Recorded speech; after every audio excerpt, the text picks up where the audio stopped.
হযরত সুলাইমান আলাইহিসসালাম একবার তার বিশাল সেনাবাহিনী নিয়ে একটি পিঁপড়ার এলাকা বা পিঁপড়াদের গ্রামের পাশ দিয়ে যাচ্ছিলেন।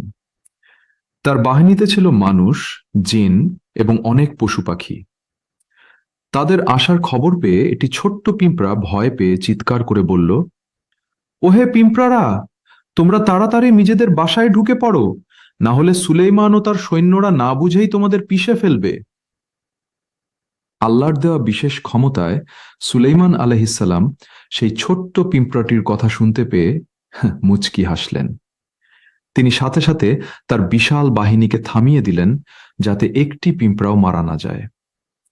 এরপর তিনি আল্লাহর কাছে শুকরিয়া জানিয়ে এই দোয়াটি করলেন, হে আমার প্রতিপালক, আমাকে আপনার দেওয়া নেয়ামতের শুকরিয়া আদায় করার তৌফিক দিন এবং আমি যেন এমন ভালো কাজ করি যা আপনি পছন্দ করেন।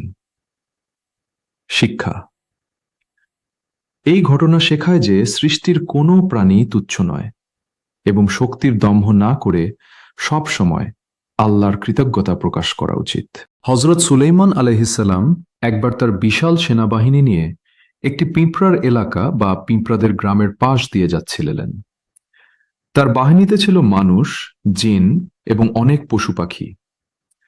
তাদের আসার খবর পেয়ে একটি ছোট্ট পিঁপড়া ভয় পেয়ে চিৎকার করে বলল, ওহে পিঁপড়ারা, তোমরা তাড়াতাড়ি নিজেদের বাসায় ঢুকে পড়ো, না হলে সুলাইমান ও তার সৈন্যরা না বুঝেই তোমাদের পিষে ফেলবে।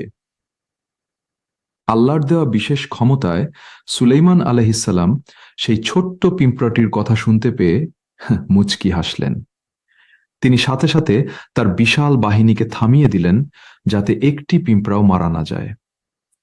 এরপর তিনি আল্লাহর কাছে শুকরিয়া জানিয়ে এই দোয়াটি করলেন, হে আমার প্রতিপালক, আমাকে আপনার দেওয়া নেয়ামতের শুকরিয়া আদায় করার তৌফিক দিন এবং আমি যেন এমন ভালো কাজ করি যা আপনি পছন্দ করেন।